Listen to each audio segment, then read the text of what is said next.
Un momentito. En Isaías, la palabra del Señor, en el capítulo Isaías, déjame ver si es el 60. 60, versículo 1. Isaías 61. Dice la Escritura: levántate, resplandece, porque ha venido tu luz y la gloria de Jehová ha nacido sobre ti. Amén.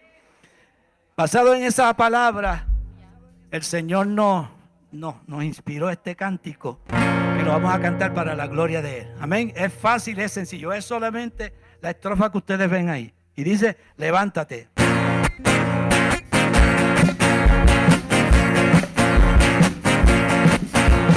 Levántate, levántate, levántate, que ha venido tu luz. Levántate, levántate, levántate, que ha venido tu luz. La gloria del Señor está sobre mí, y la gloria del Señor está sobre ti, para vencer.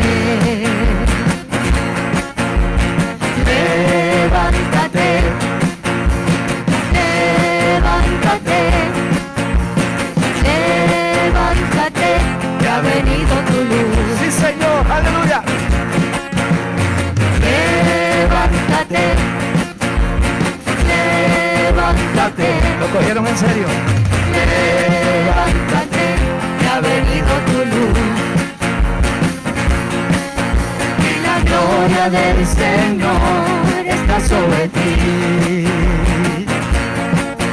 Y la gloria del Señor está sobre ti, para vencer.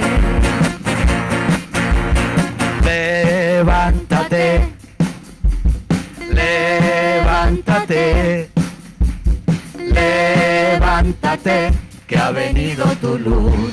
Sí, Señor. Levántate, levántate, levántate, que ha venido tu luz. Y la gloria del Señor está sobre ti. Y la gloria del Señor está sobre ti, para vencer. Sí, Señor, aleluya.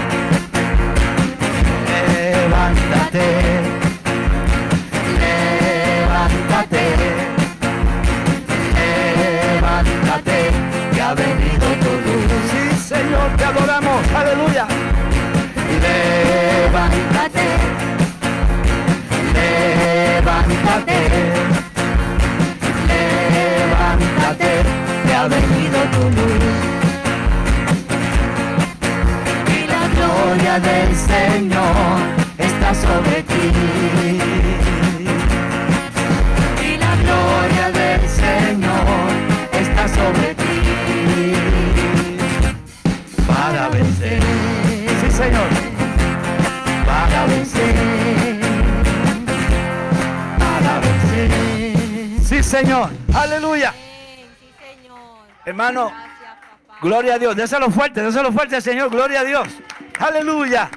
Te adoramos, Dios. Gloria a Dios. Mire que a veces se nos hace un poco como difícil poder declarar las cosas que Dios dice de nosotros. ¿Sabe por qué lo hacemos?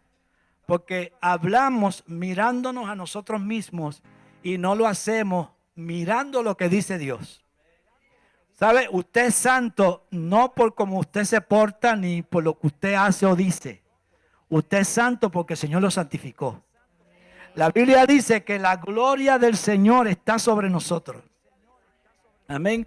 La Biblia dice que tú y yo somos más que vencedores por medio de aquel que nos amó. Y eso no depende del esfuerzo de nosotros, es que ya el Señor lo hizo. Ya lo hizo. La Biblia dice: justificados pues por la fe tenemos paz para con Dios. Hemos sido justificados, gloria al Señor. Y usted tiene que andar declarando, hablando, creyendo y diciendo lo que la Biblia dice de usted. Amén. No diga más qué bruto soy.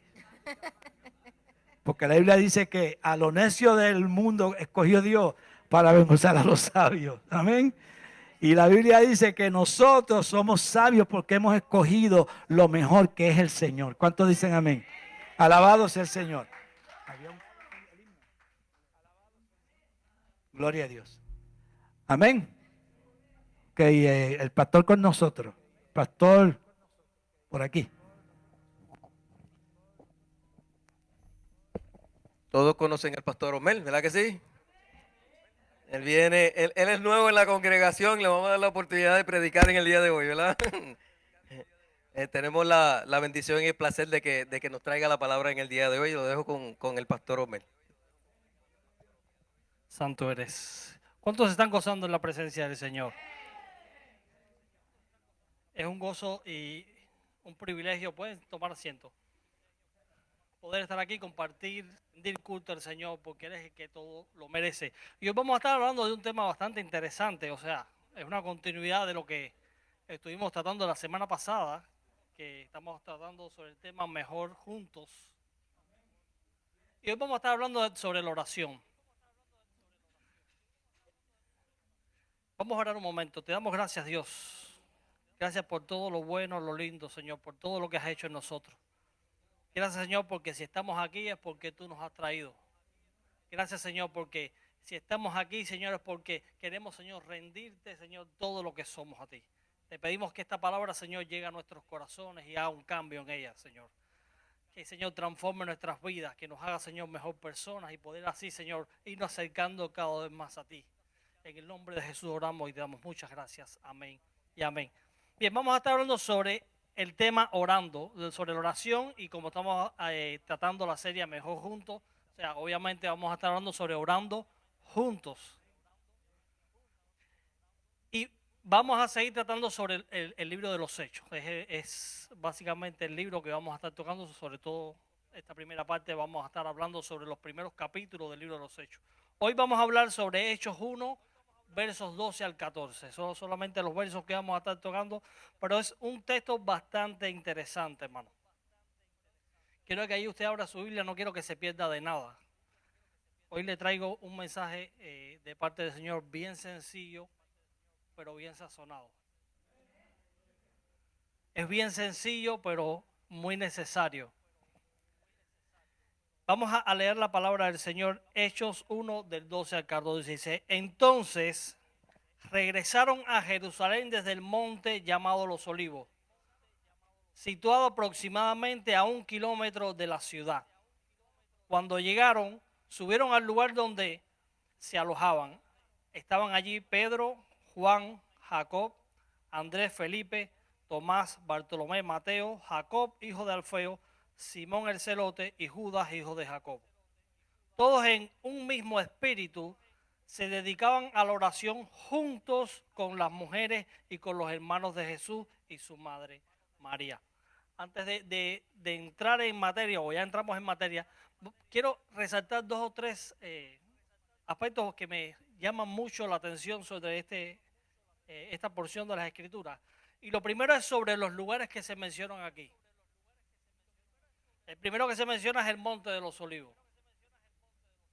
Y el segundo es un lugar donde se alojaban, otras versiones que lo que aparece por ahí dice en el aposento alto. Son dos lugares que vamos a hablar un poquito más adelante, pero que son bien importantes. O sea, no son lugares cualquiera, lugares comunes, ni lugares que aparecieron así de la nada en este pasaje, sino que son lugares que se resaltan en varias ocasiones dentro de las Escrituras. Lo segundo que quiero hablar es sobre el concepto de unidad, ya que estamos hablando sobre de estar juntos, que se habla desde el inicio, desde el mismo verso 12, donde dice, entonces regresaron, o sea, que estaban todos juntos. Más adelante menciona sobre que llegaron y subieron, o sea, todas las actividades las hacían juntos. Y si usted se detiene a mirar, cada uno de los nombres no son nombres cualquiera, son los discípulos de Jesús. Los 11, obviamente ya uno había quedado la historia, tuvo una especie de suicidio accidente, porque fue parte de dos, y es el que traicionó a Jesús, pero el resto estaban ahí, juntos también con un grupo de mujeres, con los hermanos de Jesús y la madre de Jesús. Y también habían otras personas, porque como bien saben, los que han leído un poquitico en el libro de los Hechos, capítulo 2, se mencionan de un grupo de aproximadamente 120 personas. Y habían otros escuchando, o sea que no estaban solos. Habían varias personas que estaban ahí haciendo algo juntos. ¿Qué estaban haciendo? Dice, se empezaron a dedicar a la oración. Y yo les tengo una pregunta. Saben que me gustan mucho las preguntas, ¿verdad? ¿Y por qué estaban orando?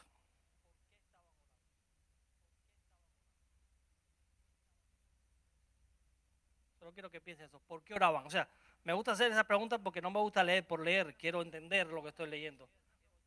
Dice que se dedicaban a la oración, pero a mí particularmente yo detesto cuando me dicen, vamos a orar. Bueno, ¿y por qué? O me dicen, ora por el hermano.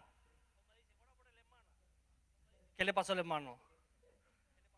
O sea, la oración no es porque vamos a orar. La oración tiene un propósito, tiene un objetivo. De hecho, la oración muchos la denominan como el hablar con Dios, o sea, una conversación con Dios.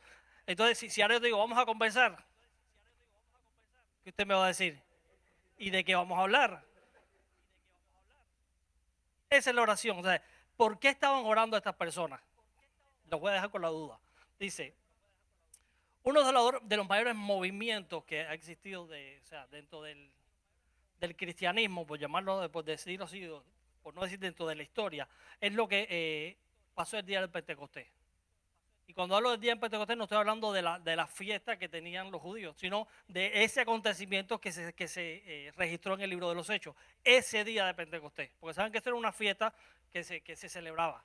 Pero ese día fue uno de los mayores acontecimientos o movimientos, o sea, que desató algo grande dentro digamos, de la iglesia, dentro del cristianismo, de los seguidores de Jesús. Y es, de hecho, una experiencia que los propios cristianos han tratado de experimentar año tras año en toda la historia. ¿Cuántos no les gustaría experimentar un mover como en ese momento? Yo he escuchado grandes predicadores, no nosotros que no somos tan grandes, sino grandes predicadores describir ese acontecimiento y lo relatan de una forma que uno lo vive. Pero ¿cuántos quisieran vivirlos de verdad? De hecho, a mí me daría hasta un poco de miedo. Imagínate que este lugar empieza a temblar ahora y que esa puerta por ahí se abra y comienza a correr un viento recio, como menciona las escrituras. O sea, eso daría... seamos honestos, digamos, hay un terremoto que pasó, un huracán. Era algo así, ¿no? Pero el cristiano ha tratado de inventarse eso, de hecho. Tristemente vemos a veces muchas iglesias que han tratado hasta de tirar polvo por los ductos del aire, de crear una ambientación de que ese es el mover de Dios. Porque queremos recrear eso. Porque nos gusta lo espectacular, nos gusta lo aparatoso. Y como estuvimos hablando hace unas semanas aquí, un grupo de hermanos, que no voy a mencionar los nombres, a veces nos gusta hasta lo místico. Entonces estamos buscando eso. Y es bien decepcionante cuando tratamos de buscar un mover de Dios y no pasa. Cuando queremos que Dios se mueva dentro de un servicio y no se mueve. Pero no todo es malas noticias.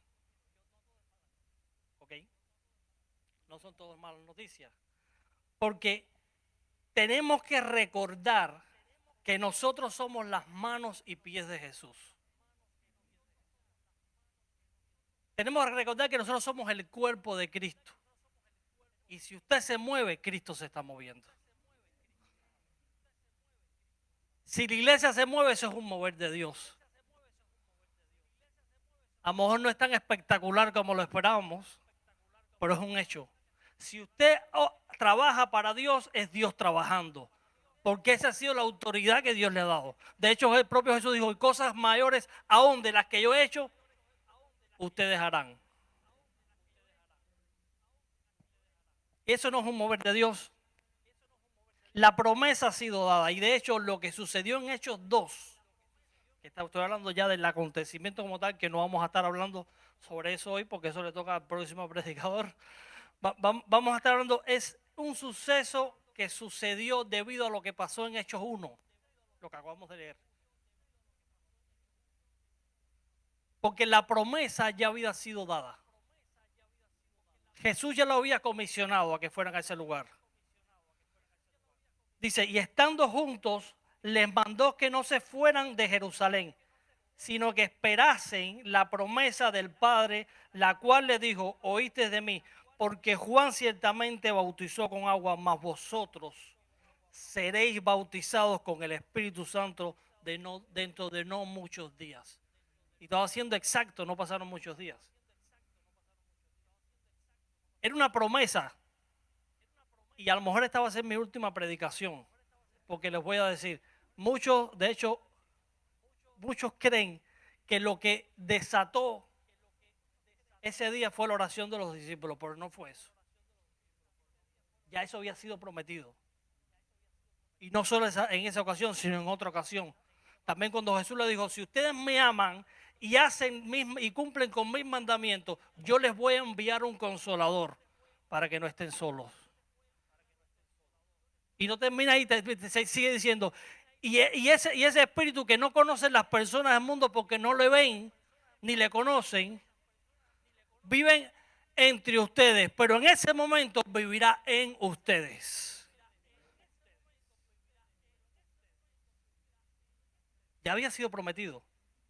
Ahora, la Biblia dice que lo esperaron, que los discípulos lo esperaron juntos dedicándose a la oración, ¿verdad? Así como podemos ver el avivamiento, o sea, así es como suben los avivamientos. La fe muerta no produce avivamiento. Solo cuando venga el pueblo de Dios juntos y se vuelvan activos y se dediquen a la oración, entonces que vamos a ver un mover del Espíritu Santo.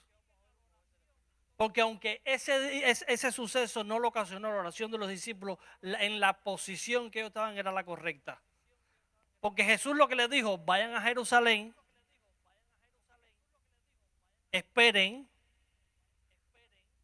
hasta que sean llenos con el Espíritu. Pero él no le dijo que oraran. O al menos no lo dice la Escritura. Ellos decidieron que iban a esperar esa promesa de Dios, de Jesús, orando. Manteniéndose en comunión con el Padre, porque ya no estaban con Jesús y no tenían el Espíritu Santo en ese momento. Solo le quedó al Padre y se mantenían en comunión. Y así fue como le esperaron. Entonces vamos a estar hablando ahora de los lugares. Es un punto, esto es para tener un pequeño panorama de qué fue lo que sucedió. Pero vamos entonces ahora a empezar a, no sé si ustedes usan esta palabra, pero desmenuzar un poco este pasaje. Y lo primero de lo que vamos a hablar son de los lugares que mencionamos. Porque si bien el aposento alto o la habitación en lo alto, en muchas versiones, es digamos, el protagónico, no podemos dejar por alto el Monte de los Olivos. Porque fueron dos lugares que no son mencionados al azar. O no son lugares que se mencionaron por primera vez en las Escrituras.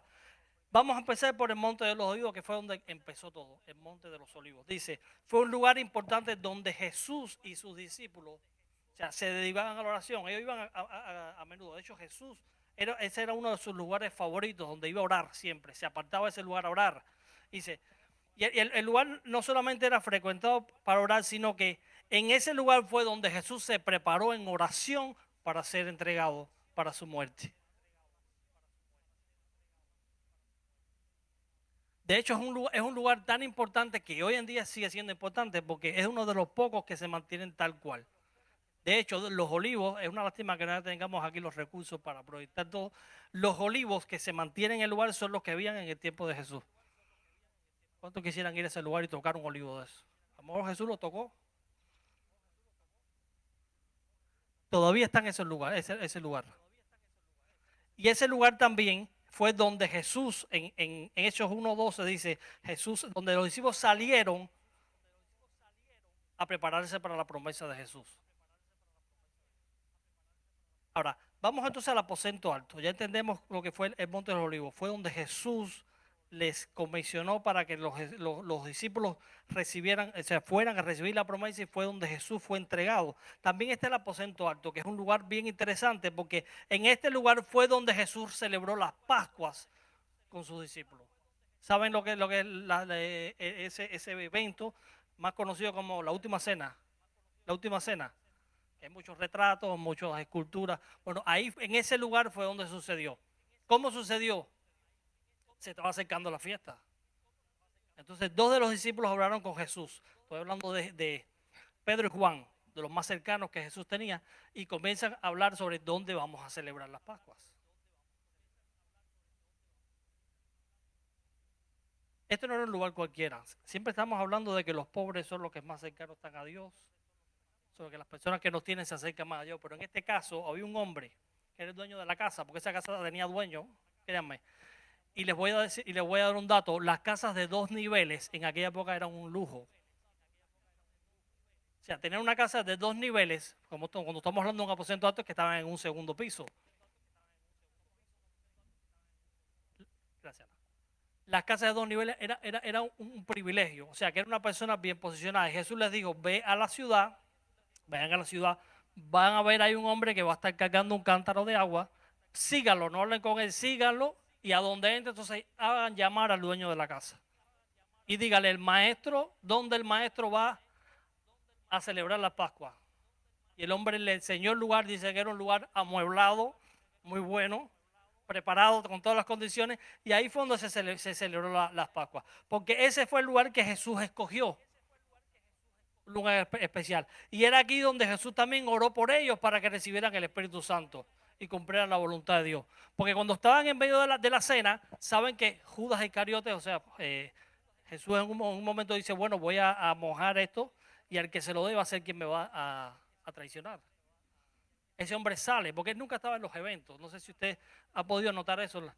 Cuando él fue entregado en el Monte de los Olivos, donde él tuvo esa oración, porque estábamos hablando que era un lugar también que siempre Jesús estaba orando. Bueno, los discípulos se quedaron dormidos, estaban muy cansados. Judas Iscariote no estaba ahí. Él estaba entretenido en otras cosas, tratando de entregar a Jesús. Y en este momento, cuando Jesús le hace la promesa, porque la promesa es para quienes se han entregado de verdad a Dios, es a los escogidos de Dios. Judas sale, lean el pasaje, sale del lugar. Y ahí es cuando Jesús le hace la promesa. O sea, son dos cosas bien interesantes. Ahora dice, Jesús promete, entonces, dice en Juan 14, 15 al 17. Si me amáis y guardáis mis mandamientos, yo rogaré al Padre y os dará un consolador, para que esté con vosotros para siempre. Y el Espíritu de verdad, el cual el mundo no puede recibir porque no le ve ni le conoce, pero vosotros le conocéis, los conocéis, porque mora en vosotros. Y, fíjense que aquí cambia futuro, estará en vosotros.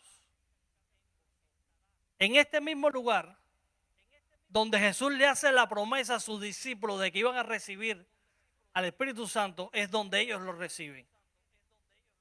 Porque si bien las personas dicen los lugares no son importantes, bueno, creo que aquí se demuestra lo contrario.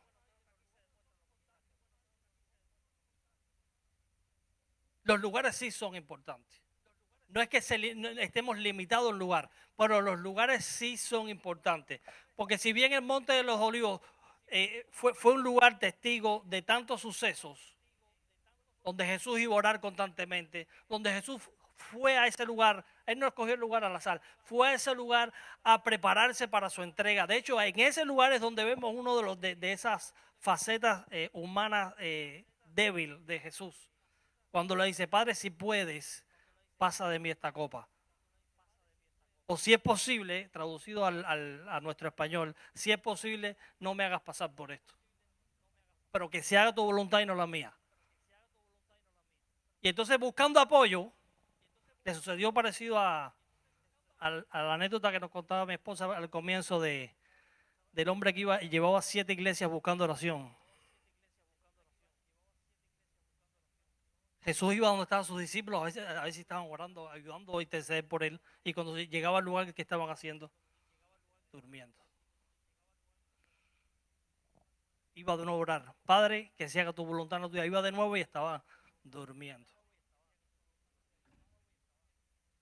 Porque el propio Jesús sentía en ese momento la necesidad de que alguien estuviera a su lado intercediendo con él. El propio Jesús. Y aquí entonces vemos ya en el aposento alto que también él comienza a tener una serie de eventos con ellos. De hecho, es un lugar donde ellos se establecieron. La Escritura lo dice y lo vamos a leer más adelante. Donde se establecieron a vivir. Porque cuando nosotros leemos nuevamente en Hechos 1, del 12 al 14, dice: entonces regresaron a Jerusalén desde el Monte de los Olivos, situado aproximadamente a 1 kilómetro de la ciudad, estaba relativamente cerca, dice, y cuando llegaron, subieron al lugar donde se alojaban. O sea que durante todos esos días, esas personas habían estado viviendo ahí, habían estado orando ahí, habían estado compartiendo ahí. El mismo lugar donde habían estado con Jesús celebrando las Pascuas. Y cuando Jesús le dijo, regresen a Jerusalén, ellos no buscaron otro lugar, ellos regresaron al mismo lugar y comenzaron a dedicar a la oración juntos con todas las mujeres, con todos los hermanos de Jesús, con la mamá de Jesús y otras personas. Entonces, ¿es importante el lugar o no?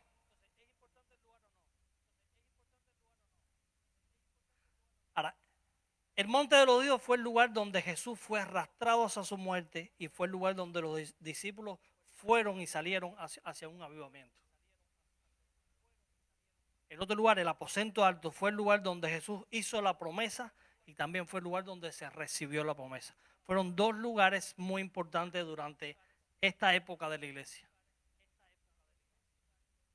Una casa y un monte. Cuando hablo del lugar no estoy refiriéndome a un edificio. Fue una casa y un monte. Fue un lugar solamente. Ahora, después de la ascensión de Jesús, los discípulos terminaron entonces caminando de lugar en lugar y seguían orando. Ahora, la pregunta que deberíamos hacernos es, ¿tiene usted ese lugar? ¿Tiene usted un monte de olivo o un aposento alto? Usted tiene un lugar que es para orar. De hecho, Jesús nos dice en Mateo 6:6, cuando oren, entren a su aposento, cierren la puerta detrás de usted, oren y el Padre que lo oye en secreto le responderá en público. Yo conocí un pastor que el lugar era una mata de mango. Cuando era joven, los padres estaban en contra de que fuese cristiano y él se tenía que subir a esa mata para que no lo vieran y oraba ahí. O sea que a veces tenía miedo de quedarse dormido. ¿Sabe que muchos nos quedamos dormidos cuando oramos, no? Igual que los discípulos, después los culpamos. ¿Cuántos se han quedado dormidos orando? ¿Ah? Había un hermano que me decía, no, yo a veces cuando estoy muy cansado me acuesto y me pongo a orar. Y paso, y es una paso de la oración al sueño, o sea, es un somnífero. Sí, ya eso es. Bueno, de eso es lo que tratan los lugares. Y si bien hablamos del lugar donde debemos orar en secreto, donde debemos estar orando, también tenemos que entender de que la oración personal es esencial para el creyente. Usted sabe eso, ¿verdad? La oración personal, la oración que usted hace a sola, en su carro, en su casa, en su trabajo, donde quiera que esté, es bien importante. Pero sin embargo, también debemos dar tiempo a la oración colectiva. Y es sobre eso lo que queremos hacer énfasis en el día de hoy. Sobre orar juntos. Tomar tiempo para orar juntos. Porque uno de los momentos más grandes de la historia fue cuando en el día de Pentecostés, y en ese día, o en esos días, estaban dedicándose a la oración juntos. Porque sí existen peticiones, necesidades, problemas personales y colectivos. Y cada uno de ellos debe ser tratado de alguna forma. Hay cosas personales que se tratan personal, tú con Dios. Y hay cosas necesidades colectivas que tenemos que tratarlas entre todos con Dios. Pero,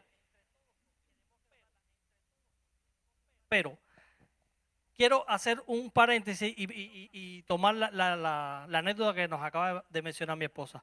Este hombre tenía una necesidad personal. De hecho, no era ni cristiano, creo, en ese momento.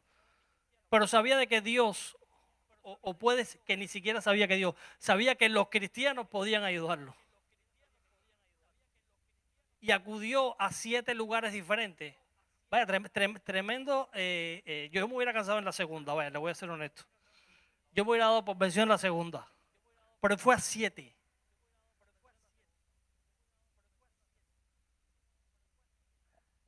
Entonces, si bien los problemas personales deben ser tratados de forma personal y los colectivos, también existen problemas personales que se pueden compartir.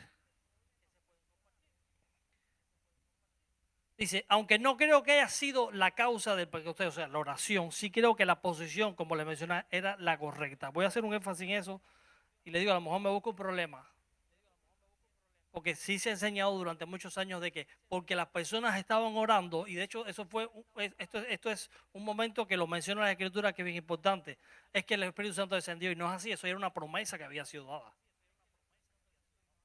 En 2 ocasiones mínimo. Ya eso iba a suceder.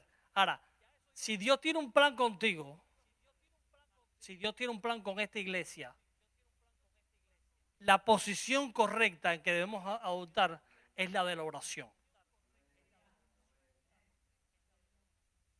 Y si bien mencionabas al comienzo de que nosotros somos el cuerpo de Cristo, no somos los pies, somos las manos, somos el cuerpo que debe accionar. Si queremos un mover de Dios, muévase. Si usted quiere ver a Dios moviéndose, muévese. No le diga, Dios, mira la necesidad que tiene el hermano. Ve y ayuda a la necesidad que tiene el hermano. Ese hermano necesita ayuda, ayúdelo. Porque es usted el representante de Dios aquí en la tierra. Es usted quien Dios ha puesto aquí para que haga por otros. Porque si estamos buscando el amor de Dios, bien Jesús, bien Dios mismo dice eso en las Escrituras, usted es quien tiene que amar al prójimo. Ese amor se va a ver a través de usted. Porque usted puede ser el milagro para esa persona. Usted puede ser el ángel que Dios mande para esa persona. Y hay que comenzarlo con la oración.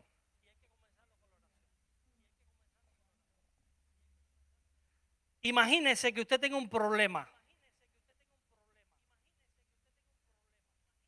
y que usted venga aquí a la iglesia y usted se encuentre solo aquí en el altar orando por su problema. ¿Para qué necesitamos la iglesia entonces? La palabra griega, o sea, que se refiere a unánimes, es una palabra griega, no lo voy a mencionar cómo se pronuncia porque no es necesario, pero esa palabra que habla de unánime significa con una mente, un acuerdo y algo en común. Cuando esta porción de la Escritura dice que estaban unánimes, está diciendo de que eran personas que tenían un solo pensamiento, estaban orando por algo, todos por lo mismo. Eso significa unánime. Tenían un acuerdo, se habían puesto de acuerdo por orar por algo juntos. Y tenían algo en común, obviamente ya lo conocemos, todos eran seguidores de Cristo. Y querían seguir su legado. Y eso es lo que la palabra se refiere cuando dice que estaban unánimes. Ahora, ¿cuántos tienen una persona a la cual pueden acudir para que ore por usted? No quiero que responda, solamente pienso.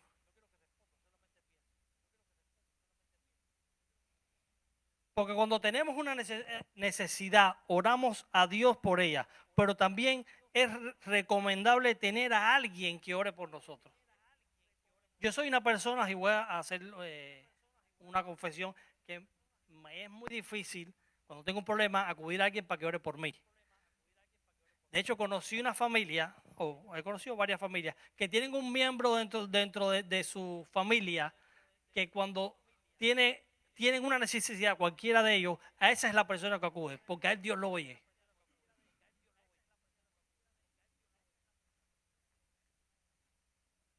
A lo mejor alguno dice, oh, yo conozco esos casos. Hay personas que tienen un miembro dentro de la familia y cuando cualquier miembro de esa familia tiene un problema, acuden a esa persona y dicen, ora por esto.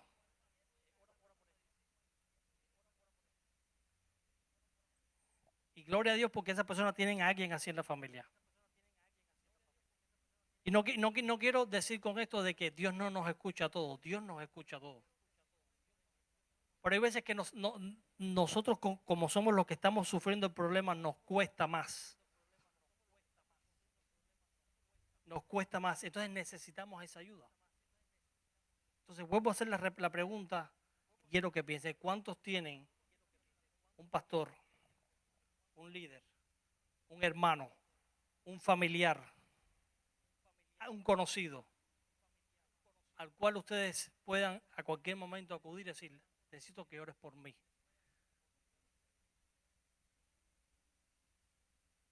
Fíjense que dije cualquier persona, no un pastor, un líder, puede ser pastor, líder, hermano, familiar, amigo, compañero de trabajo, que usted conozca, que usted diga, esta es una persona fiel al Señor y yo sé que va a orar por mí.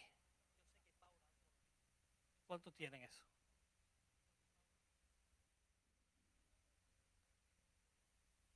Necesitamos a Dios más que a la vida misma, pero también necesitamos a nuestros hermanos y hermanas en Cristo, que están dispuestos a caminar a nuestro lado en nuestro viaje. Y están dispuestos también a orar a Dios y llorar con nosotros y celebrar con nosotros. Necesitamos eso. Y me gustaría que fuésemos dentro de la misma casa. Busque a alguien, hermano, desesperadamente. Busque a alguien. Porque necesitamos personas que oren con nosotros. Y de la misma forma nosotros ser personas dispuestas a orar y llevar la carga de otros.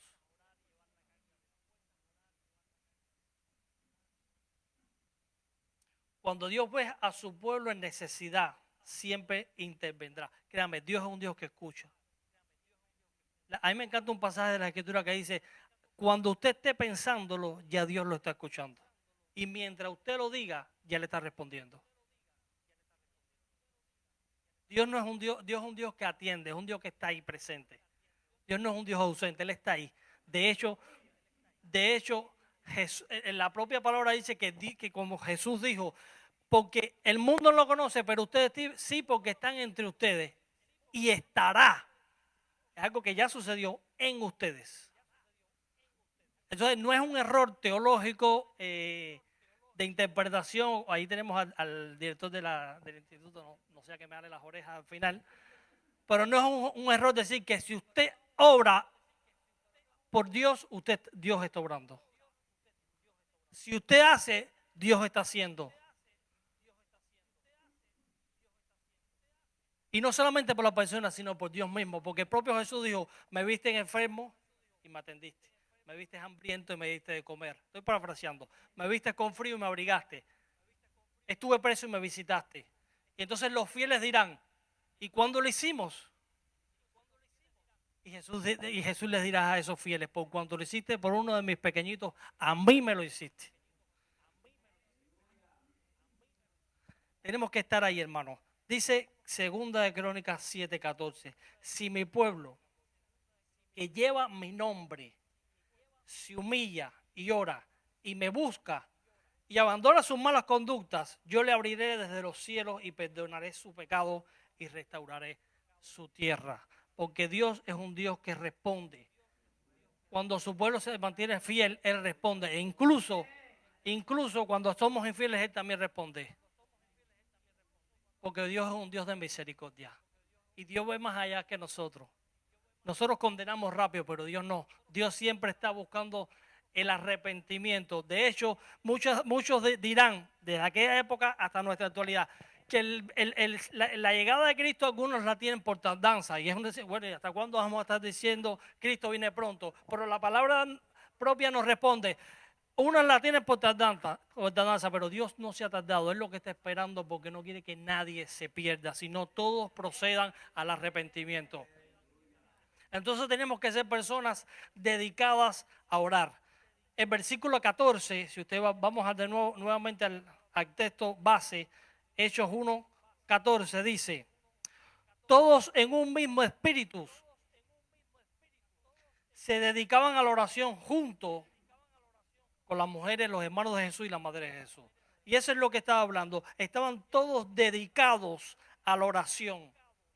Y cuando usted va al original, es bueno de vez en cuando consultar los originales, ¿ok?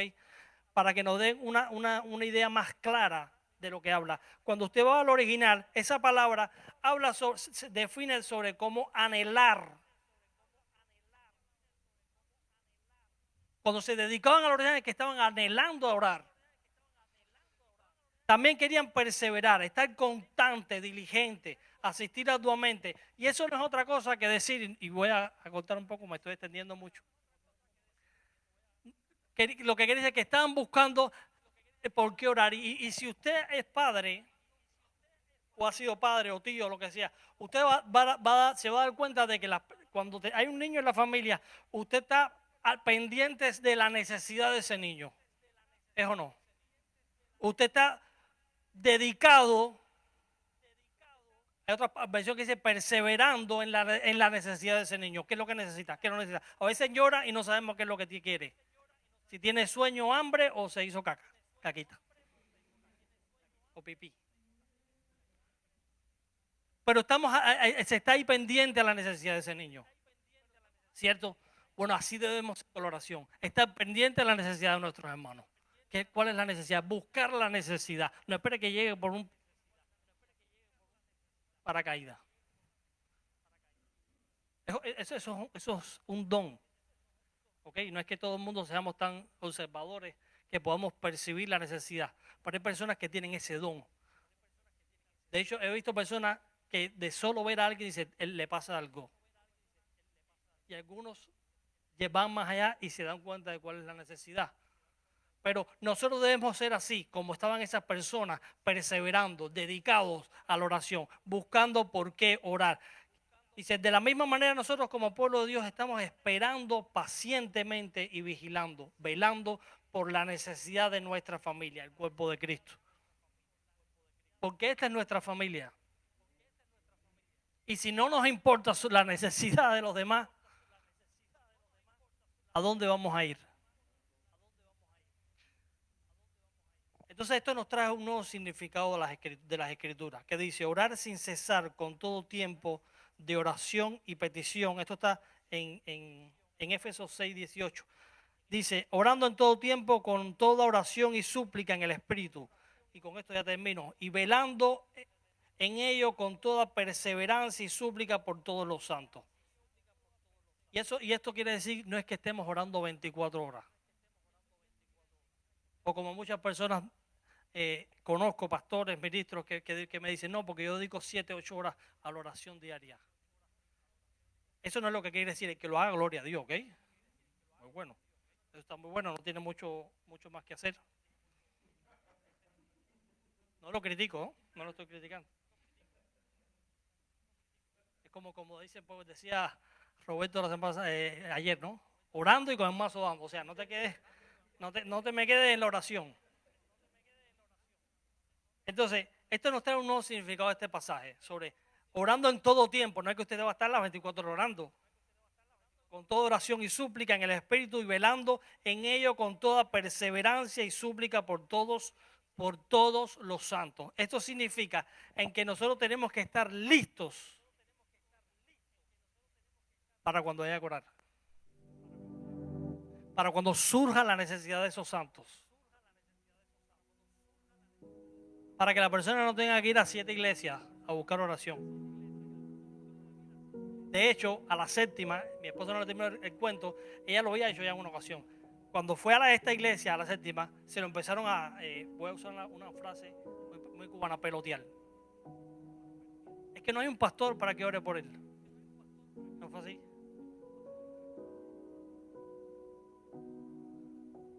Mira, si hay una pastora allá en el departamento de contabilidad, llámenla. Y ahí sale mi esposa, llena de papeles, toda despeinada. No.